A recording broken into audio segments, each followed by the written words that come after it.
आज हम पढ़ने वाले हैं इंडस वैली सिविलाइजेशन।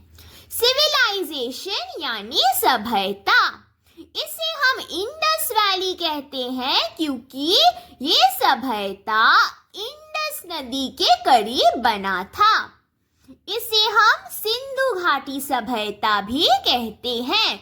सिंधु एक जगह है जो पंजाब में है, वो अभी पाकिस्तान में है। अभी ये सिविलाइजेशन के बारे में पढ़ने से पहले हम कुछ पॉइंट्स और जान लेते हैं। स्टडी ऑफ रिकॉर्ड्स को हम क्या कहते हैं? हम स्टडी ऑफ रिकॉर्ड्स को कहते हैं एपिग्राफी, यानी अभिलेखों का अध्ययन क्या कहलाता है? एपिग्राफी कहलाता है। पॉइंट 2, स्टडी ऑफ कॉइन्स यानी सिक्कों का अध्ययन, हम क्या कहते हैं उसे? Numismatics. Point 3, first coins to be used in India. India में सबसे पहले कौन से सिक्के इस्तेमाल किए गए थे? उन्हें कहा जाता था punched marked coins. Punched mark coins का क्यों कहा जाता था? क्योंकि तब जब हम कोई भी धातु से सिक्के बनाते थे, उसने क्या किया जाता था? पहले धातु को बैठाया जाता था, फिर उसे पंच किया जाता था। उन्हें ऊपर से प्रेशर दे के ऐसे पंच किया जाता था कि सिक्के बन सके। तो इसीलिए हम उन्हें पंच्ड मार्क कॉइन्स कहते हैं। अखत सिक्के। Punched mark coins were originally made of copper। ये किस से बने हुए थे? ओरिजिनली कॉपर से बने हुए थे। ये सिक्के सबसे पहले किस धातु से बने थे? तावे के बने थे। पर हम ये कॉपर कॉइन्स या तावे के कॉइन्स ज्यादा नहीं देखते। हम देखें कि punched mark coins were widely made of silver, चांदी के बने थे। यानी ये सिक्के सर्वाधिक मात्रा में बने थे चांदी के। पर सबसे पहला कॉइन किससे बना था? तावे का।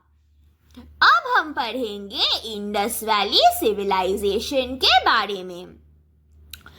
इंडस वैली सिविलाइजेशन ये था फर्स्ट अर्बन रेवोल्यूशन, यानी सर्वप्रथम नागरीय क्रांति। First person to talk about it. किसने इस सिविलाइजेशन के बारे में पहली बार बात की? Charles mason. तो चार्ल्स मेसन 1826 में उन्होंने पहली बार बताया कि इंडस के करीब एक सिविलाइजेशन है, एक सभ्यता है जो मिला है। उन्होंने नाम नहीं दिया था कि वो इंडस वैली सिविलाइजेशन है। उन्होंने सिर्फ यही कहा था कि वहां पे एक सभ्यता हो सकता है। Second point, first person to talk about it as a civilisation. तो हड़प्पन सिविलाइजेशन, हड़प्पन सभ्यता को ये नामकरण किसने दिया? किसने दिया? दयाराम साहनी ने दिया। दयाराम साहनी पहले इंसान थे जिसने इस सभ्यता को एक पहचान दी। हम इसे हड़प्पन सिविलाइजेशन क्यों कहते हैं? क्योंकि हड़प्पा पहला स्थान था इस सभ्यता का जिसे ढूंढा गया था। तो हमने देखा कि Harappa was found by Dayaram Sahni in 1921, यानी 1921 में दयाराम साहनी ने हड़प्पा को ढूंढा और उन्होंने हड़प्पा को हड़प्पा नाम दिया। राखालदास बनर्जी उसके एक साल बाद ही 1922 में उन्होंने क्या ढूंढा? उन्होंने ढूंढा मोहनजोदारो।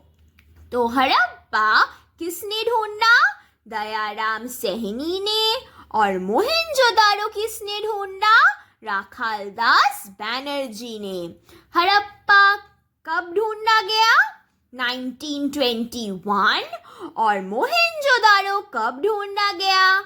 1922। ये बहुत इम्पोर्टेंट है। अब हम देखेंगे हड़प्पा जो था, ये सिविलाइजेशन, ये सभ्यता, इसके चारों ओर क्या थे?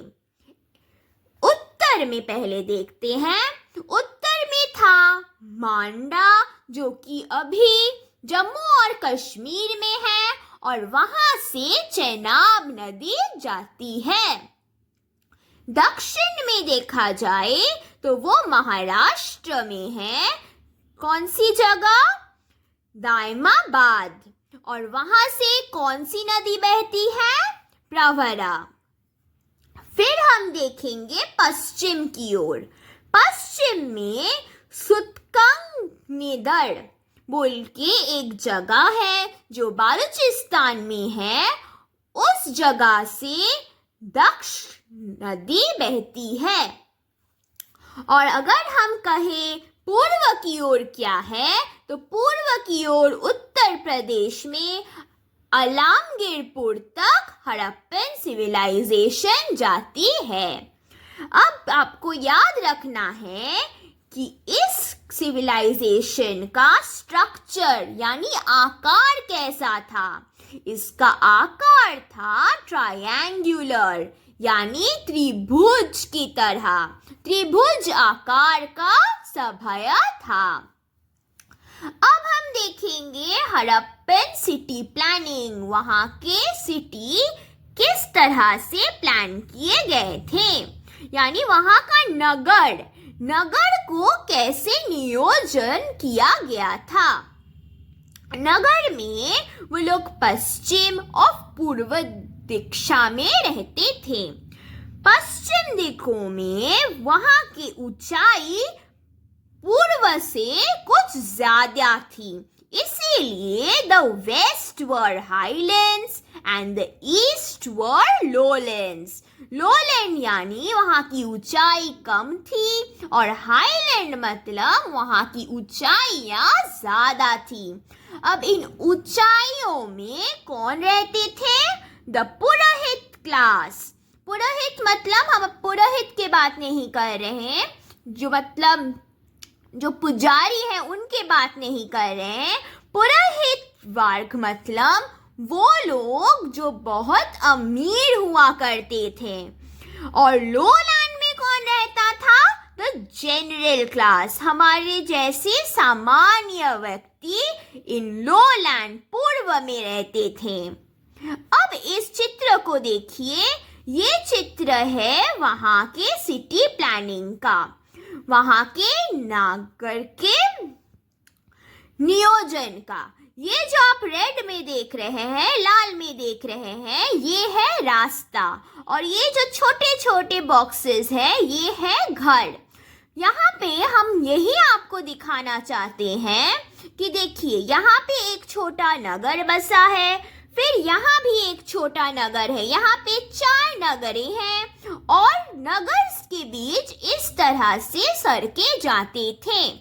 और एक बात आपको याद रखनी है कि हड़प्पा के जो घर होते थे, उनकी जो खिड़कियां होती थी वो कभी भी रास्ते के तरफ खुले हुए नहीं होते थे। यानी रास्ते के तरफ घर के जो भी दीवारें होते थे उनमें कोई भी खिड़कियां नहीं होती थी। ये उन्होंने इसीलिए किया, यानी वो नहीं चाहते थे कि धूल मिट्टी घर के अंदर जाए, इसीलिए जो भी खिड़कियां थी वो अंदर की दिशा में बनी गई थी। इसे हम कहते हैं ब्रिटिश चेक प्रोसेस। हिंदी में हम अगर इसे कहें तो इसे कहते हैं ब्रिटिश चेक प्रणाली। अब हम पढ़ेंगे हड़प्पा के सोशल लाइफ के बारे में, सामाजिक जीवन के बारे में। उन लोगों का समाज कैसा था? मैट्रियार्कल। हम लोग का कैसा है? पैट्रियार्कल। पर हम कह रहे थे कि हड़प्पा एक प्रोटो हिस्टोरिक पीरियड है, यानी उन समय का लिखित रूप हम पढ़ नहीं सकते। हमारे पास लिखित तत्व है पर हम उन्हें पढ़ नहीं पाते, तो हम कैसे कह सकते हैं कि वो मैट्रियार्कल सोसाइटी था, मातृसंतात्मक समाज था? हम सिक्कों के सहारे कह सकते हैं, कॉइन्स के सहारे कह सकते हैं कि उन लोगों का समाज महिलाओं को सबसे ऊपर देखता था। सिक्कों में बहुत सारे महिलाओं के चित्र बनाए गए, इसीलिए हम ये कह सकते हैं उन लोगों का समाज 4 वर्गों में बांटा हुआ था, 4 क्लासेस। वो 4 क्लासेस क्या थे? स्कॉलर, वॉरियर, ट्रेडर्स, आर्टिशियन और लेबर। स्कॉलर यानी विद्वान, वॉरियर यानी योद्धा, ट्रेडर्स व्यापारी, आर्टिशियन शिल्पी और लेबर यानी श्रमिक। ये बहुत इंपॉर्टेंट है। 4 क्लासेस, 4 वर्ग कौन से थे? विद्वान, फिर योद्धा, फिर ट्रेडर्स एंड आर्टिशियंस व्यापारी और शिल्पी, और श्रमिक यानी लेबर क्लास। अब हड़प्पन सिविलाइजेशन यानी हड़प्पा सभ्यता में सबसे चौड़ी सड़क कहाँ मिलती है? मोहनजोदारो में मिलती है। वो कितनी चौड़ाई है? 10 मीटर्स, 10 मीटर की चौड़ाई की रास्ता यहाँ मिलता है। अब वहाँ के घरों में क्या क्या थे? Courtyard, kitchen, bathroom, wells. वहाँ के मकानों में कोर्टयार्ड यानी आंगन मिलता था, किचन रसोई घर, बाथरूम स्नान घर, और वेल्स कोई कोई घर में कुएं भी मिले हैं। वहाँ का ड्रेनेज सिस्टम यानी नालियाँ कैसे थे? वो सब ढके हुए थे, यानी Harappan civilization had a drainage system that was covered. The drains were covered. नालियाँ ढके हुए थे। अब हम जानेंगे वहाँ के बरियल सिस्टम के बारे में। बरियल सिस्टम मतलब वहाँ का अंतिम संस्कार कैसे किया जाता था। वहाँ के अंतिम संस्कार 3 तरीकों से किया जाता था। एक है full burial, second partial cremation, third cremation. Full burial मतलब जब कब्र में आप पूरा इंसान को दफना देते हैं, उस परंपरा को हम कहते हैं फुल बरियल। ये रोपड़ एक जगह है। रोपड़ में जब हम लोगों को तत्व मिला है कि रोपड़ में जब किसी को दफनाया जाता था, उसके साथ एक कुत्ता को भी दफनाया जाता था। तो रोपड़ शहर का ये परंपरा था। जैसे कि इजिप्ट में हम लोग देखते हैं, कोई गुजर जाए तो उसके साथ खाना पीना, खाने की चीज, कपड़े, ये सब दफनाए जाते थे। तो रोपड़ नाम के शहर में वहाँ में हम लोग ने देखा कि जहाँ एक इंसान को दफनाया गया, वहाँ पे एक कुत्ता को भी दफनाया गया था। पार्शियल क्रिमेशन में क्या होता है? जब कोई इंसान गुजर जाए तो उन लोगों को हम लोग पशु पक्षियों को दे देते हैं। पशु पक्षियाँ उनके मांस खा लेते हैं और उनके बचे हुए हड्डियों को हम दफना देते हैं। तो पार्शियल क्रिमेशन में animals and birds eat the flesh of the deceased person and the bones are buried. इसे हम लोग हिंदी में क्या कहेंगे? आंशिक संवाधन, जहाँ पशु पक्षी मांस खा लेते हैं और हड्डियों को दफनाया दिया जाता है। क्रिमेशन मतलब जो हम हिंदू लोग करते हैं, पूरा बॉडी को हम क्या करते हैं? जला देते हैं, पूरा देह को हम जला देते हैं। क्रिमेशन मतलब बर्निंग ऑफ द बॉडी, दाह संस्कार, जलाने का परंपरा। तो अंतिम संस्कार हड़प्पन सिविलाइजेशन में 3 तरीकों से किया जाता था। कभी कभी उन्हें पूरा दफनाया दिया जाता था, किसी किसी को जलाया दिया जाता था और किसी किसी के मांस को पशु पक्षियों को दे दिया जाता था और हड्डियों को दफनाया दिया जाता था। तो आपको याद रखना है ये 3 तरीके कौन से थे। अब हम जो भी पढ़ने वाले हैं उसे थोड़ा ध्यान से सुनिएगा और इन्हें नोट कर लीजिएगा, क्योंकि ज़्यादातर के प्रश्न इन्हीं से पूछे जाते हैं। पहले आपको देखना है हम कौन सी जगह के बारे में बात कर रहे हैं, उस जगह को किसने ढूंढा या फिर खुदाई की, कब ढूंढा, अभी वो जगह कहाँ है और किस नदी के किनारे में है। हड़प्पा किसने ढूंढा, ये हमने पहले ही पढ़ चुके हैं। 1921 में दयाराम सहनी ने हड़प्पा को ढूंढा, जो अभी पाकिस्तान में है, रवि नदी के किनारे। मोहनजोदारो भी हम पढ़ चुके हैं। राखाल दास बैनर्जी 1922 में मोहनजोदारो को ढूंढे थे। वो अभी कहाँ है? पाकिस्तान में है, सिंध नगर में है और सिंधु नदी यानी इंडस रिवर के पास। रोपड़ याद है? यहाँ पे जब कोई गुजर जाता था क्या होता था? उन लोगों के साथ एक कुत्ता को भी दफनाया जाता था। तो उसी रोपड़ शहर की बात हम कर रहे हैं, जो अभी पंजाब में है। और इसको किसने ढूंढा, किसने खोजा? यजनदत्त शर्मा ने। और वो किस नदी के किनारे में है? सतलुज नदी। ये नदियों के नाम आपको याद रखने पड़ेंगे, इन्हीं से आएंगे प्रश्न। फिर हम बात करते हैं धोलाविया की। धोलाविया को किसने खुदाई किया, एक्सकवेट किया? रविंद्र सिंह बिष्ट ने। अब देखिए, रविंद्र सिंह बिष्ट ने इसकी खोज नहीं की, उन्होंने इसका खुदाई किया। तो इसका खोज किसने किया?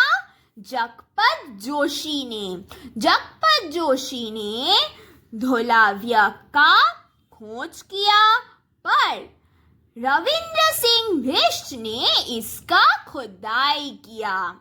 फिर आते हैं लोथल। लोथल किसने ढूंढा? SR राव ने। वो अब कहाँ है? गुजरात में, अहमदाबाद में। और वो किस नदी के किनारे में है? भागवा नदी। तो इस चार्ट को आपको बहुत ही अच्छे तरीके से पढ़ना होगा। और धोलाविया ये भी है गुजरात में। अब हम पढ़ेंगे कौन सी जगह से हमें क्या मिला। हड़प्पा। हड़प्पा है सेकेंड लार्जेस्ट सिटी। ये जो हड़प्पन सिविलाइजेशन है, यहाँ पे बहुत सारे शहर हैं, उनमें से एक है हड़प्पा। हड़प्पा वो शहर है जिसको हम पहली बार देखे थे। ये वो फर्स्ट शहर है जिसको हमने खोजा था। तो हड़प्पा सेकेंड लार्जेस्ट सिटी है, दूसरी सबसे बड़ी शहर है इस सिविलाइजेशन का। वहां से हम क्या ढूंढे, हम लोग को क्या मिला? Labour housing, granary, wooden coffin, RH-37 graveyard, mother goddess, bronze bullock cart. ये जो रेड में लिखा हुआ है लाल में, ये सबसे ज्यादा इम्पोर्टेंट है क्वेश्चंस के लिए। मतलब आपको ऐसा क्वेश्चन दिया जाएगा कि मदर गॉडेस, ये जो मूर्ति है ये कहाँ से मिला, तो आपको कहना पड़ेगा हड़प्पा से मिला। लेबरिंग हाउसेस मतलब जहाँ पे श्रमिक निवास करते थे। ग्रैनरी मतलब जहाँ पे अन्न घर या जहाँ पे चाल फिर दाल ये सब रखा जाता था, सामान रखे जाते थे। वुडन कॉफिन यानी लकड़ियों का ताबूत। RH-37 ग्रेवयार्ड, ये बहुत ही इम्पोर्टेंट है। RH-37 ये कब्रिस्तान का नाम है जो हड़प्पा में मिला था। मदर गॉडेस ये एक मूर्ति है, उस मूर्ति को भी हमको कहाँ मिला? हमें ये हड़प्पा से मिला। ये एक माता देवी की मूर्ति है, mother goddess. Bronze bullock cart यानी बैलगाड़ी, एक बैलगाड़ी मिला जो किस से बना था? ब्रॉन्ज से। ब्रॉन्ज यानी कांसे का बना था। अब हमको पढ़ना है मोहेंजोदारो के बारे में। अब मोहेंजोदारो के बारे में पढ़ने से पहले हम आपको ये बता देते हैं कि मोहेंजोदारो और हड़प्पा, इन दोनों को मिला के हम कहते हैं ट्विन सिटी यानी जुड़वा नगर। और मोहेंजोदारो ये शब्द, इसका अर्थ क्या है?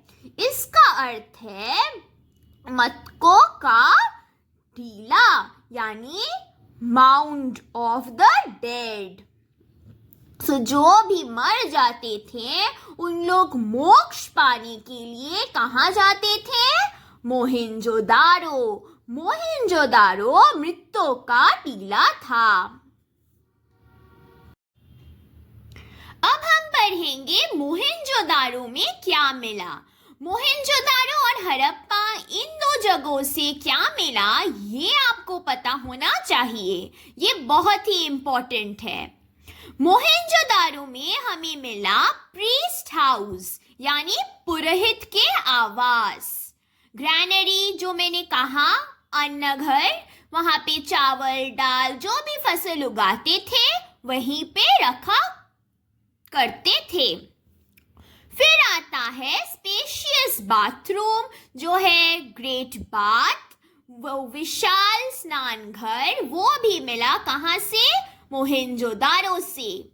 वेल इन द हाउस, कुछ घरों में कुएं भी मिले। याद है वहां के ड्रेनेज सिस्टम कैसे थे? वो ढके हुए थे। अभी हमें क्या मिला? घर में कुएं मिले। तो वहां के पानी की व्यवस्था बहुत ही अच्छी थी।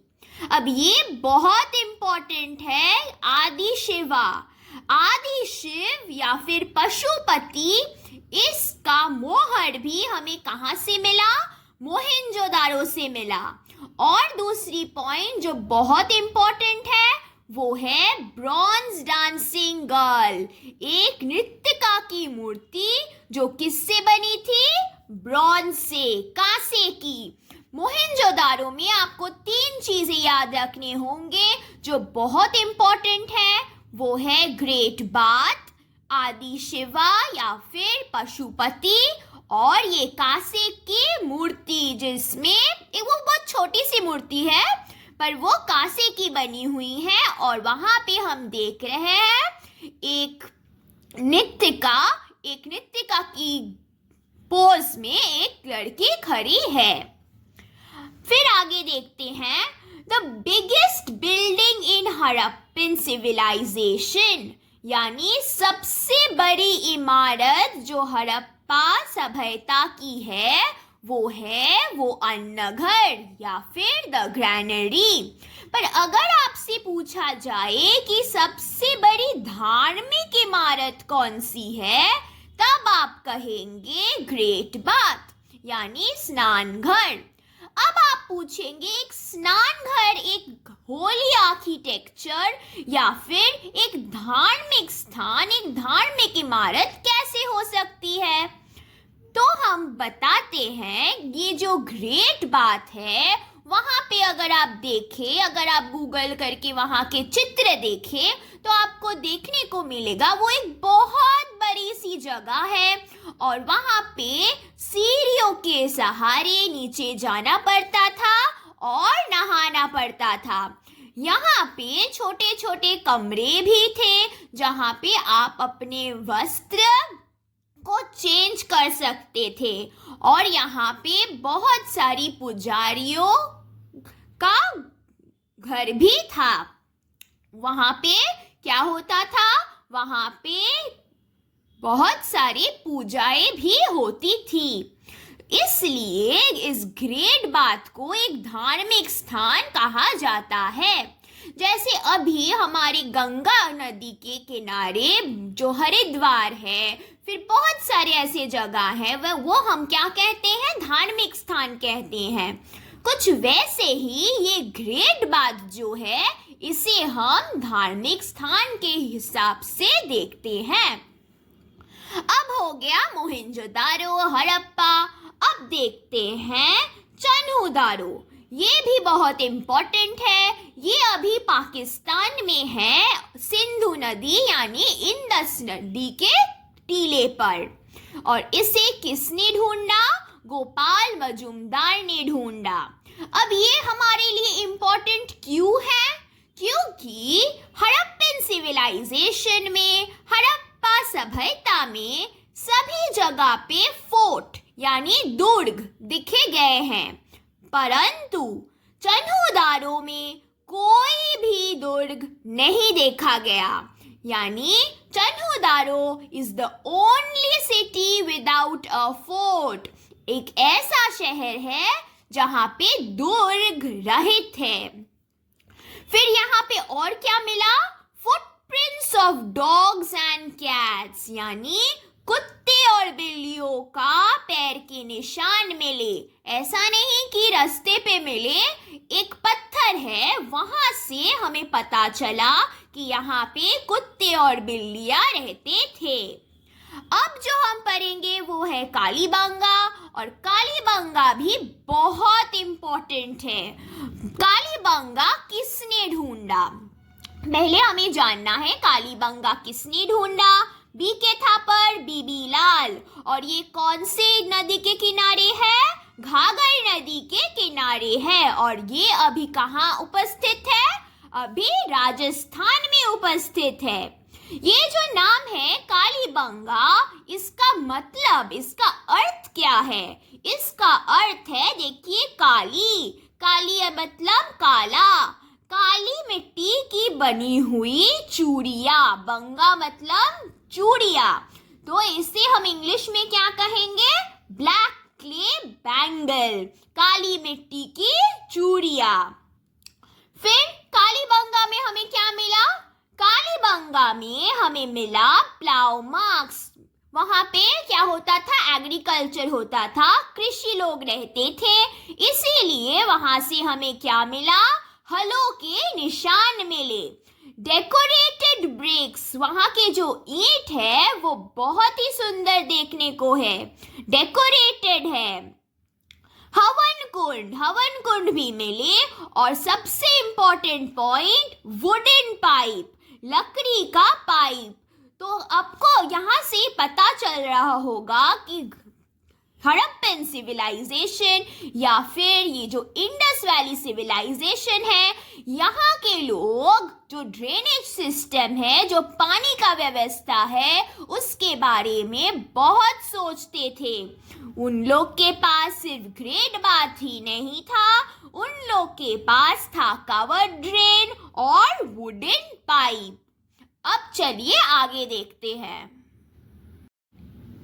चलिए कुछ और शहरों के बारे में जान लेते हैं। एक है धोलावीरा। धोलावीरा ये वो जगह है जिसे जसप्रीत जोशी ने ढूंढा था, अगर आपको याद हो। यहाँ पे हमें क्या मिला? यहाँ पे हमें मिला stadium, sign board, shopping mall और नेम प्लेट।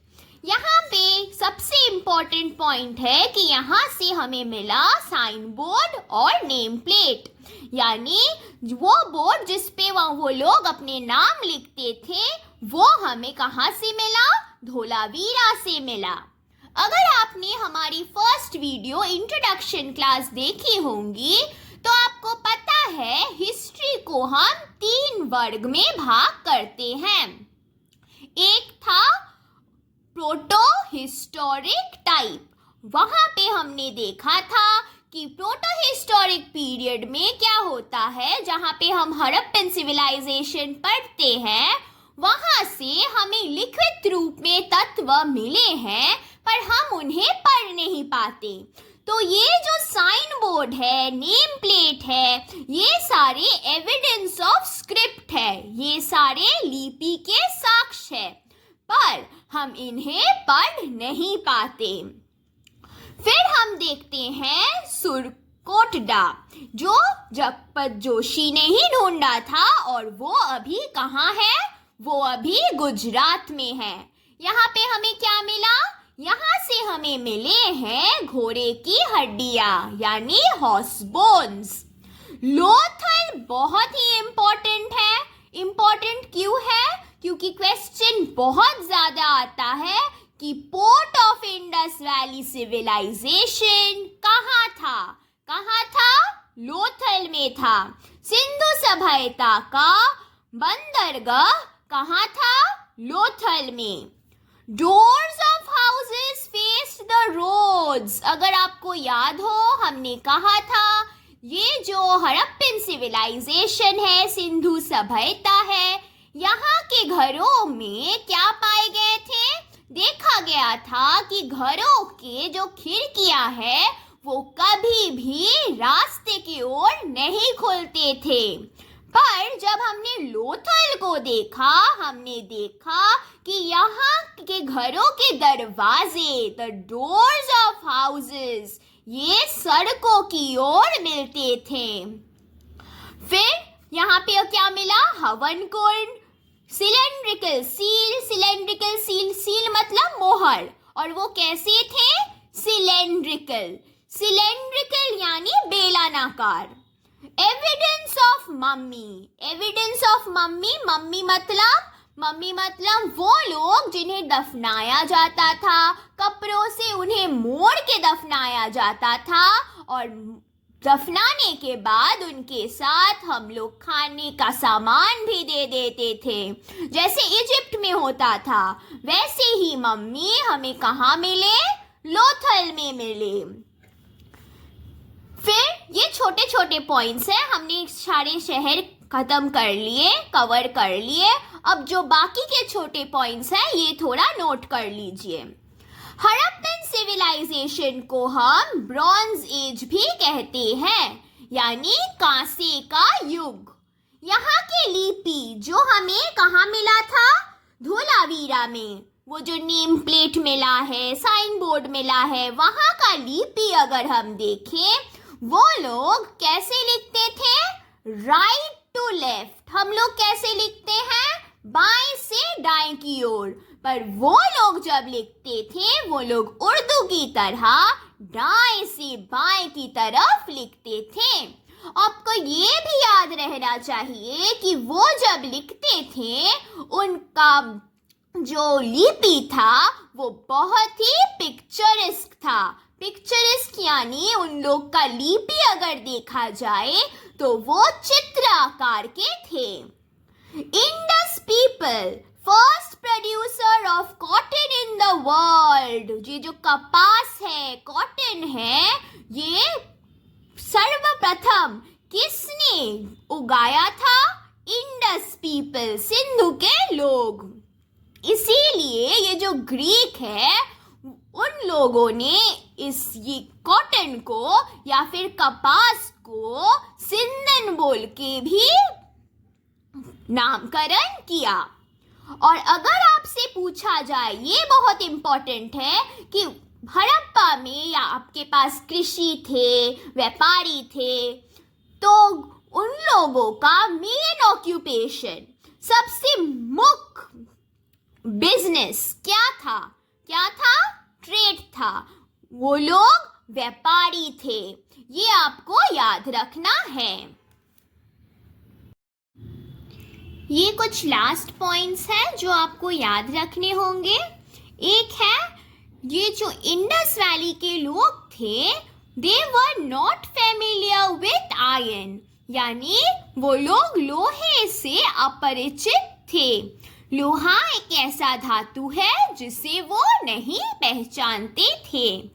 और अगर पूछा जाए कौन सी जानवर है जिससे वो अपरिचित थे, तो आपको कहना होगा काऊ, यानी गाय।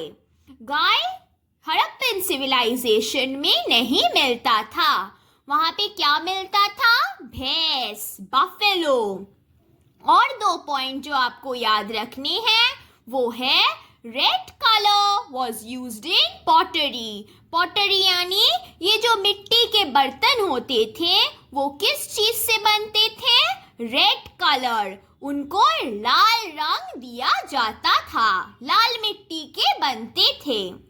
Seals were made of alabaster. ये जो सील्स है, मोहर है, वो किस धातु से बनते थे?